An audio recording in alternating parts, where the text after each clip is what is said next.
What are we gonna do, Leon? Hate to say it, but we're sandwiched all right. Quick, in that cabin!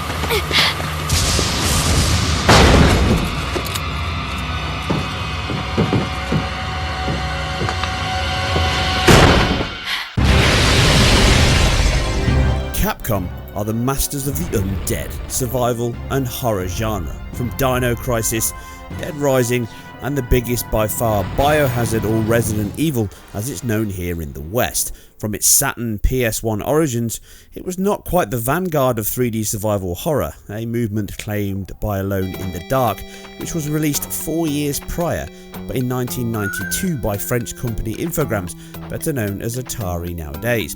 Now, even though it did not create the polygonal characters on static backdrop genre of that PC pioneer, it did advance and popularise it, and has been updated many times. From then to now, it has grown and changed with the times, most recently with its latest technology-infused 7th outing, sporting a uniformed PBR material shift, incorporating photogrammetry and other techniques more accustomed to movie work. It even supports VR thanks to a new PSVR mode, which greatly influenced the game's development plans and new first-person 60Hz delivery. You can learn more on my spoiler-free review and full technical head-to-head.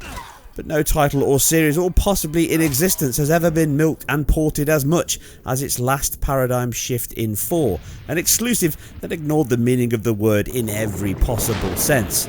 So join me as I dive into another retro perspective on Resident Evil 4 as it decays through the generations.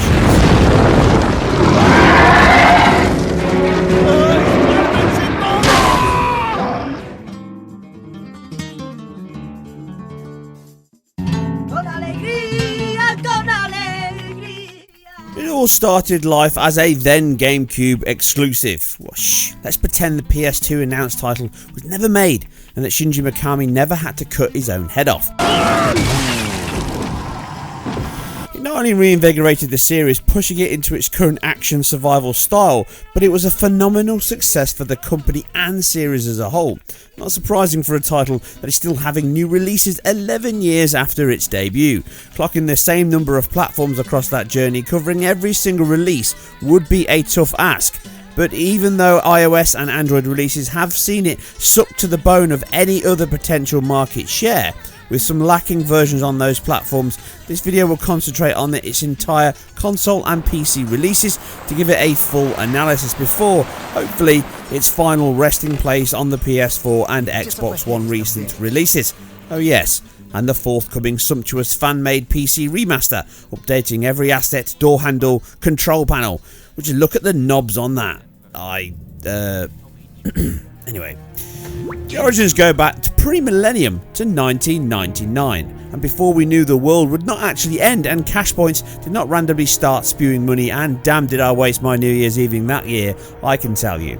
Now, it's long and troubled development with multiple versions scrapped until the final one we know of today was released. As a PS2 design title from the start, it still looked and performed better on the GameCube, which was of course a much more powerful device, and Nintendo's last bleeding edge machine. It really was, but more on that later in the video. It also managed to find time during its protracted gestation period to give birth to a new franchise of its own, starting off continuing the same fixed camera views of previous titles, just lavished in 100% polygon construction. Now director Mikami wanted a cool action hero, and after trips to Europe to gather information for the Gothic architecture, this idea was ultimately spun off into the Devil May Cry series, taking Dante with it. The Capcom crossed influence was ever present here, with another title in Onimusha influencing Kobayashi-san with the title's new direction, a game which was designed to be a full Japanese historic ninja Biohazard, given its working title of Sengoku Biohazard, telling you all you need to know.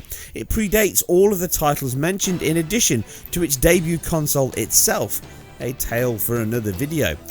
After all this crossed inspiration and spin-offs, it left Resident Evil 4 bereft of a lead. The new choice saw Leon Kennedy return from the popular second title to fill the protagonist slot, but not all was scrapped. The third-person view, contextual actions, and fully real-time 3D environments, in Devil May Cry's case anyway, all remained when the title emerged for its Nintendo debut, followed by much love, praise, inspirational material, and awards. Not a bad result for a 6-year iteration, 2 franchise and industry-wide influence. Concept art of the lead demonstrated the cool character with a World War Style 2 jacket and high-collar enemies. Fellow cast and antagonists all had striking designs that were faithfully captured in the game itself. But we nearly got a radically different game. Footage was released on the Biohazard DVD itself, showing one of the versions that was rumoured nearly 50% complete. This was later scrapped and returned to the drawing board, but the Progenitor Virus core was used for Resident Evil 5, as was its setting for the DLC content available complete in the remasters released last year. Waste not, want not. This, one of many versions of 4, shared much with the latest update in 7, being a return to jump scares, horror themed, and pushing away from the core zombie nucleus, along with pioneering its own early photogrammetry techniques. The tense foreboding fear remains here as you explore with your torch, unsure of what the darkness hides. Rather than sheer numbers, it instead relied on the vulnerability of the hero as per previous titles, but still leaning towards the heavier armoured direction it eventually took. The mixture of fixed and over-the-shoulder view with a dynamic lighting model impresses even in this poor quality GameCube footage, and it is almost reminiscent of a scarier version of Luigi's Mansion, one of the many gobsmacking titles the GameCube launched with. Real-time shadows dance across the walls, fooling you, candlelight flickers as the stereotypical storm flashes and rages outside, a touch that did make it into the final game at least. The story centred on an infected Leon with hallucinations as he fought through the castle and his own demons, something still present in the game. As much as I adore the final game we got, I am still a little sad to have never had the chance to play this Resident Evil direction, an itch that 7 did scratch to an extent, with a settled on 4th entry in the title taking on a whole new slant from this, and with it trailblazing its way into the hearts of game players and designers alike thanks to its influential creativity, a decision so laboured and prolonged due to the future of the franchise hanging in the balance of its very success. If this game had not been, then the legacy would have ended here, as the pressure was on Mikami-san to deliver a reinvigorating of the brand, and as we now know, he did far more than just that. Konnichiwa, Mikami desu. Hello, I'm Mikami.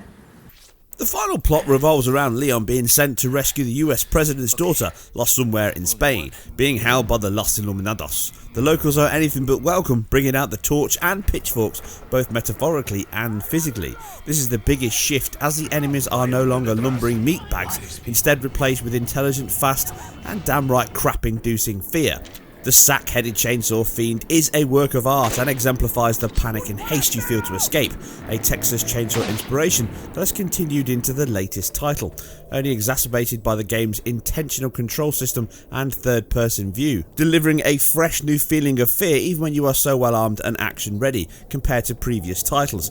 It captured the same feeling of panic but expanded on that whilst enhancing your own capabilities within the game, one of its many remarkable achievements. This shift from previous titles' simplified path could have caused them performance issues, but instead they pushed the hardware on the GameCube as hard as any other third party or even first party ever could.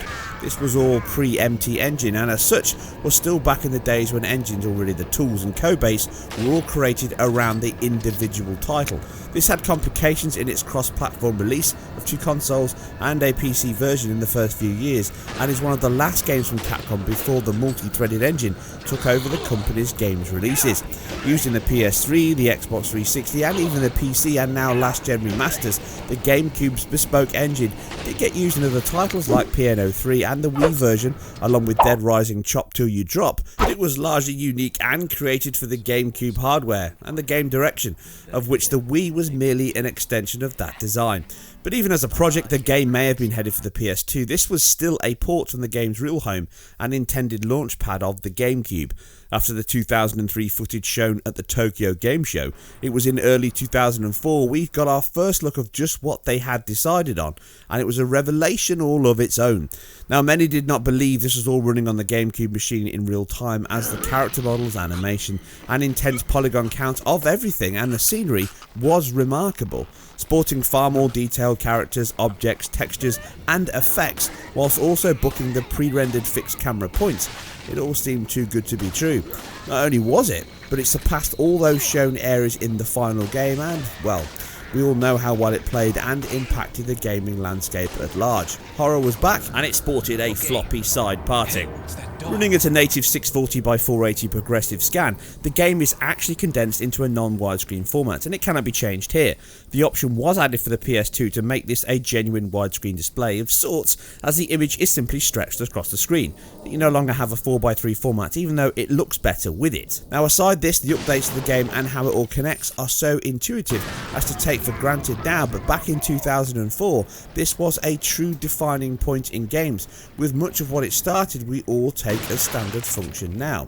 Now, context-sensitive actions probably really started with games like Zelda on the N64 Ocarina of Time, but the context actions themselves were added to the A button or X respectively, allowing you to grab up a ladder or kick away as appropriate, even opening doors depending on how you press the button, slowly or kicking it open, wiggle free of being grabbed, pick up nearby items or reloading your weapons. This made the limited button configuration of the GameCube controller still deliver the range of movements in the game.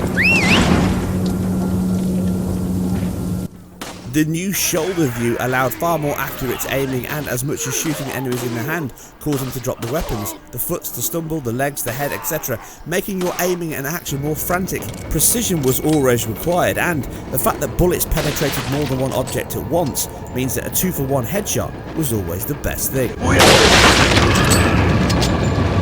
This was sort of thing only really happened in arcade shooters at the time and not in third-person action titles. Contextual animations from these hitbox markers really added to the game's extensive set of new techniques that pushed the genre forward. This is not to say they weren't new, or many of them had been seen in other titles before, but it was the collection of them and how well executed they were which caused the game to stand out from the crowd as a genuine head-turner and forefather of the format. It was equally, if not more so, groundbreaking in its visual ensemble as its gameplay elements. The GameCube was and is far superior in almost every way to the PS2, and this stands true for the game itself. The Sony version was still a good port of an incredible game despite the mammoth sacrifices made to accomplish this, and although they were not as drastic or as impressive at times as the N64 version of Resident Evil 2, which really pushed the machine and the cart use beyond what was even fathomable at the time, it still saw cutbacks in almost all areas. To understand the reasons behind this and my statement at the beginning, we need to look under the hood of what made the machines tick. The GameCube's configuration of memory, scratch pads, dual buses and texture RAM, all within its disposal, along with S3TC colour compression, supporting between 2:1 and 6:1 depending on the bit size used. The PS2 lacked this as a hardware feature, which only compounded to the cost of the port, with textures being cut back on the PS2 from the 24-bit on the Cube to the 4, 8 or 16-bit used on the PS2. Not that uncommon. To describe this in some depth, the GameCube could compress 24-bit textures down to the same size as an equal 16-bit texture. For example, a 256x256 times 16 divided by 8 would both take up 32 kilobytes equally when compressed into the texture cache, meaning that the higher compression ratio and simple on-off functionality of the solution made it a no-brainer to use this higher quality for free, effectively giving the GameCube 6 meg of theoretical texture storage, and due to compression it used less bandwidth, which again just made the deficit even greater between the two, leaving obvious colour banding, lower quality materials across the PS2's game, along with less composites as well. The GameCube had 1 MB of dedicated to textures, and as the frame buffer would be swapped back to main RAM before front flip to display over a shared bus, in addition to its very fast 1T SRAM on the die, which had 2 meg for depth and frame buffer in addition to the 1 meg texture pool, which enjoyed a mammoth 7.8 GB per second and 10.4 GB per second bandwidth respectively, with very low latency and no contention. It also had 24 MB of the same main RAM which had direct access from the DAC and thus stored the rendered frames for display, while the current one was being rendered in the split pools or caches used for double or triple buffer displays. The machine could even use its 16 meg of audio RAM as an extra buffer, but this was much slower, so it's not really a perfect solution for all. As the fast texture cache held onto the data as it was rendered, this was never held in main memory and was decompressed with a TNL function alongside the frame being rendered in parallel. But texture sacrifices and effects were not the only things to make sacrifices here. All the real-time cutscenes are now replaced with high-quality FMVs thanks to the larger storage of the DVD drive. This would have been a combination of time cost in addition to power from the team, and at least they ran equal to the GameCube in quality and frame rate. It also meant though that the game's character outfits changes in the game switch back and forth when you play, ignoring your chosen attire. Triangle count was halved on the PS2 due to the pipeline of the machine favouring, or at least requiring, multiple rendering passes to complete a frame, allowing multiple textures, composites to be drawn for example onto one target due to its lower VRAM allocation of 2 meg. Now conversely, the GameCube's theoretical enjoyment of 3 times that amount, as we just covered, which only included textures.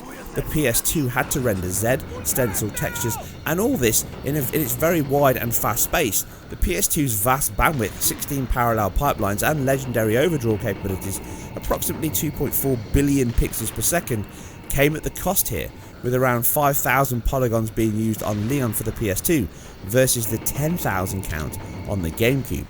The PS2 was good at many things, but textured, lit, filtered and corrected polygons and triangles all reduced this figure down comparatively to what the GameCube could achieve, and this was all done within a single pass on the Nintendo machine, within its 4 pipelines. The PS2 was capable of some crazy figures, and its fill rate is beyond legend, but like many things, it's not always as simple as just that. Now, even though I'm not a great fan of quoting stats to determine hardware, this was still the age when peak polygon per second rate was the determining factor on where a machine sat in the pecking order. And a big push for companies marketing the machines. The Sony machine had an impressive peak of 75 million polygons per second. But this was all flat shaded, and now most engines would never use this figure. A more realistic usage figure would have been around 15 million per second after 2 or 3 passes for effects and to maximise its immense pixel touching power. The GameCube could achieve its near identical peak rate of around 20 million with all effects on, lit, pixel shaded and corrected, and in gameplay. Nintendo went all out here to create a true bleeding edge machine, working with the likes of IBM for its Gecko powered CPU and ATI before they were bought out and became AMD with its Flipper graphics card or GPU, which was something of a revelation both then and now, proved by the fact that even up until the Wii U, its general PowerPC constructed ATI powered graphic was still really the basis of the entire machines across 3 generations. An impressive use of the hardware creation indeed. Much of this was the fact that it was really an impressive piece of kit at the time. Even if it wasn't perfect, missing out on programmable shaders and having a fixed TNL function, it still used vertex and pixel shaders within the pipeline. But it was its immense bandwidth and intelligent use of die on the chip put it in contention with the highest end graphics cards from AMD and Nvidia at the time, and this is why you saw such impressive games on the machine. Also helped by the fact that its fill rate not so great, only had to render at no greater than 640 by 480. So how did all this on-paper specs and info actually alter what we saw on screen in the far more important software side? Well, to start, let's just spend a few minutes admiring what Capcom and the GameCube delivered here with an engine and art team that combined into the horrific beauty on screen. High quality textures, detailed polygonal models and environments, bump mapped and normaled multiple dynamic lights and shadows, extra effects with rain particles, point light torches, alpha explosions, destructible scenery, distorted water effects, the list just goes on, culminating in the best showcase of all within the game's real-time cinematics that allow you to admire the workmanship and expertise it all contains. Even now this game impresses, and the GameCube always feels like coming home when I play it. Yes, faster and smoother and cleaner PC and even console releases have come, but entire effects, textures and atmosphere is muted somewhat on these cleaned up versions, as the aesthetic was tailored to the GameCube's output and CRT displays of the time. And I always have a special place in my collection and nostalgia, one of the greatest games made on the GameCube as a whole. The PS2 did not fare as well though with the praise, and even though many argue till the end of the machine's superior specs and eye-watering throughput, this game is always a litmus test to show that paper specs are not as important as many are led to believe. Huge chunks of the game effects are missing. Light sources are no longer as amply used in the game, as you can see from the lighting effects on screen. We have already covered the cutbacks in the lead poly count, but all objects suffer the same square-rooted fate. Enemies have a severe sacrifice on tries in all areas, as does scenery. Large bodies of water are completely missing from the PS2 release that you can interact with on the GameCube, and they also sample from a cube map for reflections, and the sacrifices of the pixel shaders to keep the performance levels up with its Nintendo sparring partner are unmistakable. It also loses out with alpha effects. Water splashes from the boat are reduced, cutscenes are now pre-rendered. It does mip-map the textures better than the GameCube, which appears to fail at points, or can leave shimmer, which is far more stable on the PS2, a benefit or cost of the faster bandwidth and compression in the GameCube machine most likely. Whatever the cause for these minor wins, they are as rare as a random flasher selling gear in the... Okay, well, they're much rarer than a random guy selling things in the street for you. A flash ready.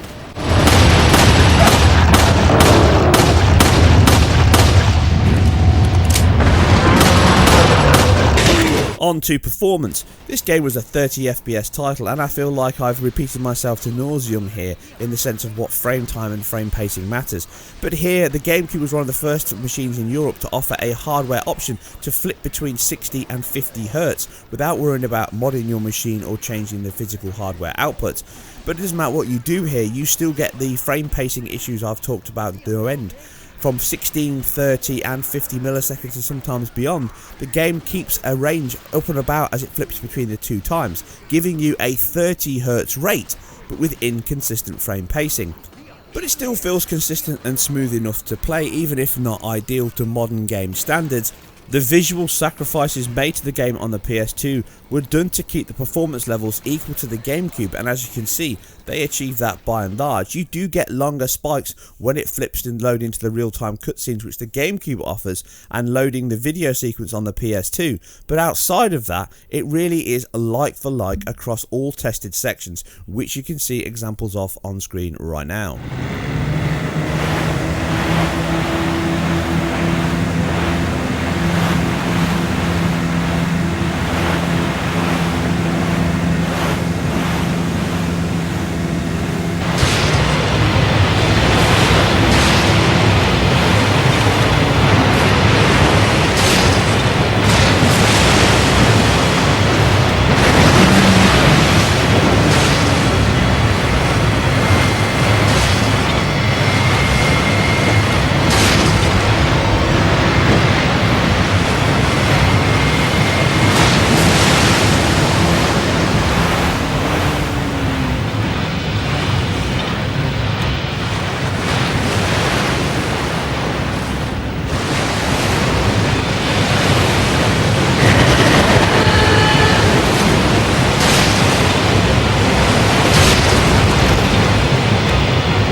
So we've already seen the in-depth analysis of the game on PS2 and the GameCube and its performance rate.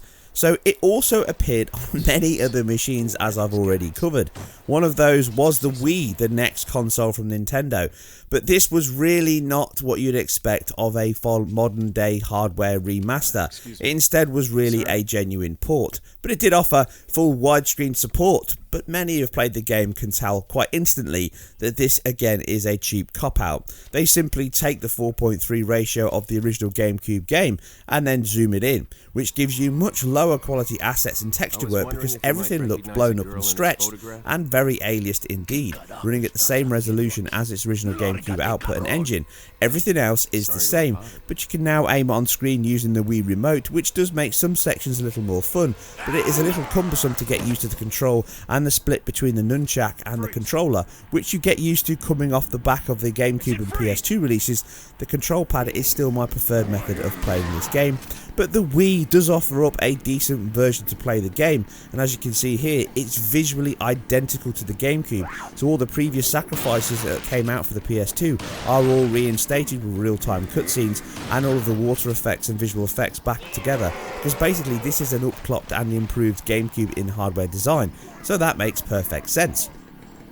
But it also hit the PC, and it created some controversy when it did. It was a game that shipped and had all the sacrifices of its PS2 rooted port. That included all of the cutscenes being rendered at 30Hz with in-game quality quite low compared to even the PS2 release itself, and they stand out like a sore thumb when you can render the game much higher than 640 by 480. Dropping down to that resolution of a DVD does tend to look a little bit weak when you play the game. But more shockingly of all, not only did it not have real-time cutscenes, it also kept the same 30Hz refresh rate on a PC, and as you can imagine, even back then it was a big problem indeed, and the same frame pacing issues are persistent here, which come from the engine and not the hardware. Here being run on far more modern at the time 7870 and an 8-core CPU, it makes little difference to the game still holding on to that refresh rate and inconsistent frame times. It took Capcom many years to pull their finger out and actually release a PC version that was worthy of the platform and the hardware available, but they did, and this really stemmed the basis of what we saw in the PS4 and the Xbox One release last year.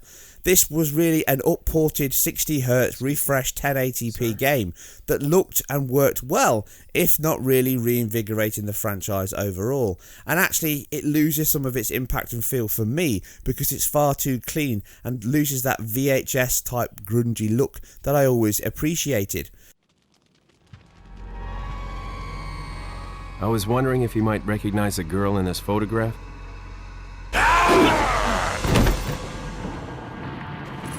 Freeze!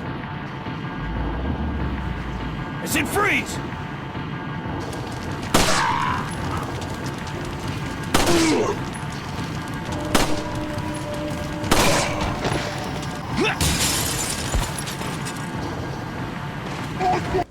Cabrón. ¡Eh! ¡Acá!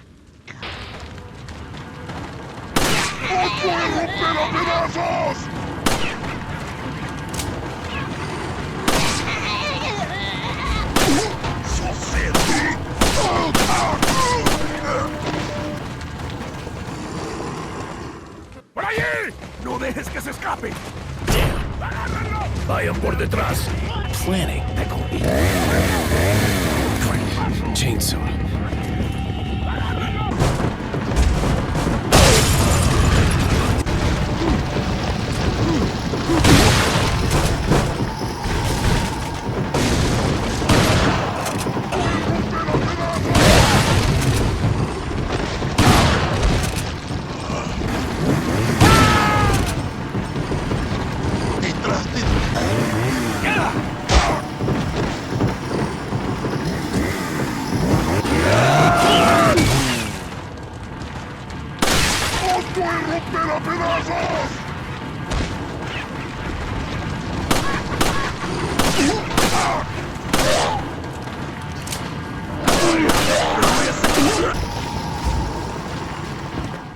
¡Por allí! ¡No dejes que se escape! So just like the original PC release, when it actually was upported, all the extra content is there, including the Ada Wong separate ways and the additional features of the game, and the 60Hz in the second PC HD remaster that Capcom released on PC is very welcome. You can see the speed up animations and sequences in the game, everything runs at twice the frame rate, therefore twice the speed because of how they've done it in the engine, but it works well and it feels smooth. Both PS4 and Xbox One can still dip a few times, as you can see in the cutscenes jumping between the two, which the PC does as well, and also in some of the heavier alpha effects it can drop a couple of frames here and there, but it's a pretty consistent 60 FPS and much better feeling than the 31 that we're used to on all of the versions up to this point. And that also includes turning off the horrendous motion blur in the menu. It's reminiscent of an old school PS2 frame blending technique. Outside of that, it's a nice up-port again, but the textures and quality of the assets, even though they were great at the time, don't really stand up now to 1080 HD displays. They really look a little weak and muddy. Which is just where the fan-made, texture-improved remastered version will come in handy. And that's it. That's the entire coverage of Resident Evil 4. I hope I've demonstrated what the game ran like, how it was created, and just what hardware inside both the GameCube and the PS2, and why the differences are so stark between the real head-to-head that this video was all about. There's been more versions of Resident Evil on many other machines that I've covered, but they really all pale to the original, that is the Nintendo GameCube, and just where it deserves to live on in history. As always, I hope you guys and girls enjoyed this, and if you did and want to support me and my channel, then please subscribe, leave a like below, and share where appropriate. I'm completely self-funded and independent, and your feedback always means a lot to me. Leave your thoughts on the next retro title you want me to cover below, and I'll see you on the next one. Oh, la campana. Es hora de rezar. Tenemos que irnos.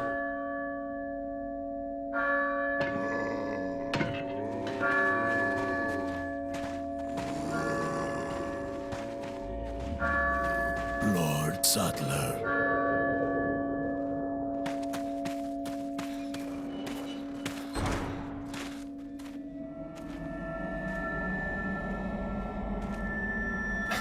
Where's everyone going? Bingo?